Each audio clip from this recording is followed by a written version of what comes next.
زندگی میں صرف ایک بار سور واقعہ کا عمل فقر و فاقہ اور تنگ دستی سے ہمیشہ کے لیے نجات۔ گھر میں رزق کے فرشتے بوریاں بھر بھر کر رزق لاتے ہیں۔ یقین نہیں آتا تو آج اس عمل کو کر کے دیکھ لیجئے۔ یہ عمل بہت زیادہ فضائل اور برکات والا ہے۔ اس سورت کو پڑھنے سے گھر سے رزق کی بندش و کمی ختم ہو جاتی ہے، اور گھر میں جو مالی پریشانی ہے وہ ختم ہو جاتی ہے۔ ہر قسم کا مالی مسئلہ حل ہو جاتا ہے۔ یہ سورہ واقعہ کا وظیفہ ہے۔ یہ قرآن پاک کے پارہ نمبر 27 کی سورہ ہے۔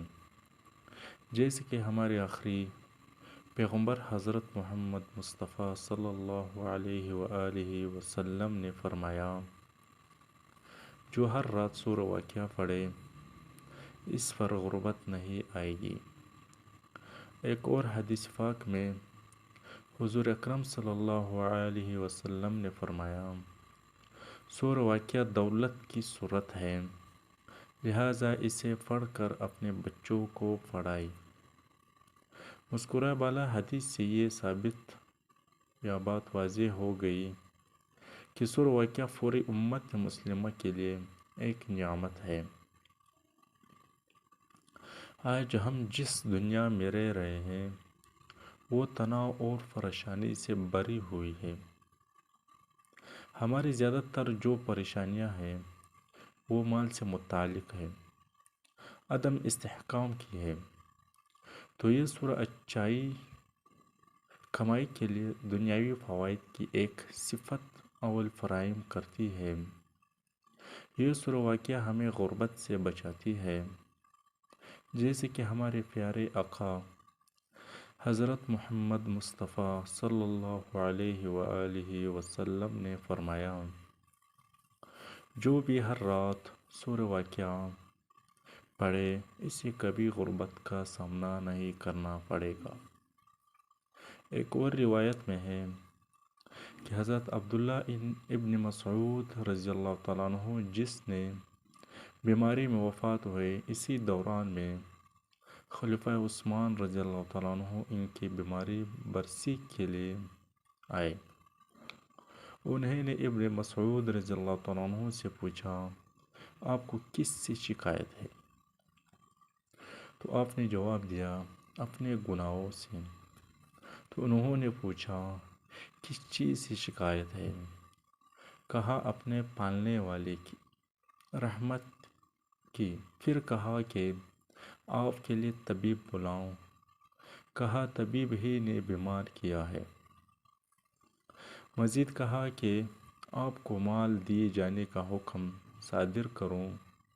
کہا کہ جب میں محتاج تھا تو نہیں دیا، اور اب مجھے اس کی حاجت نہیں تو مجھے دیتے ہو۔ خلیفہ عثمان رضی اللہ تعالیٰ عنہ نے کہنے لگے کہ وہ مال آپ کی لڑکیوں کو دے دیتا ہوں۔ ابن مسعود رضی اللہ تعالیٰ عنہ کہنے لگے کہ میں نے ان کو سورہ واقعہ کی تعلیم دی ہے، بس وہ تمہارے مال کی محتاج نہیں رہے گی۔ میں نے حضرت محمد مصطفیٰ صلی اللہ علیہ وسلم سے یہ سنا ہے کہ جو شخص ہر شب سورہ واقعہ کی تلاوت کرے تو اس کو کسی قسم کی پریشانی نہ ہوگی۔ امام جعفر صادق رضی اللہ عنہ سے مروی ہے کہ جو شخص ہر رات سونے سے پہلے سورہ واقعہ پڑھے تو وہ خداوند عالم کے حضور اس طرح آئے گا کہ اس کا چہرہ تابہ ہوگا۔ نیز امام جعفر صادق علیہ السلام سے یہ بھی منقول ہے کہ جو شخص پشت کی نعمتوں کا اشتیاق رکھتا ہو وہ ہر رات سورہ واقعہ پڑھے۔ یعنی جو شخص جنت میں جانا چاہتا ہے وہ سورہ واقعہ کو روزانہ پڑھنے کا معمول بنا لے۔ تو مختصر طور پر سورہ واقعہ کی تلاوت کرنے کے بہت زیادہ فوائد ہیں۔ اس صورت میں تلاوت کرنے میں 5 منٹ سے زیادہ وقت نہیں لگتا ہے، اور اس کے بعد بھی اس کا بدلہ ہمیں بہت بڑا ہے۔ سورہ واقعہ پڑھنے کا بہترین وقت نماز عشاء کے بعد کا ہے۔ درود ابراہیمی سورہ واقعہ کو پڑھنے سے پہلے اور بعد میں 3 بار پڑھیں۔ ہمارے پیارے نبی صلی اللہ علیہ وسلم کو درود بھیجنے کے لیے جلد ہی آپ کو اس کا بدلہ مل جائے گا۔ اللہ ہم سب کا حامی و ناصر ہو، آمین۔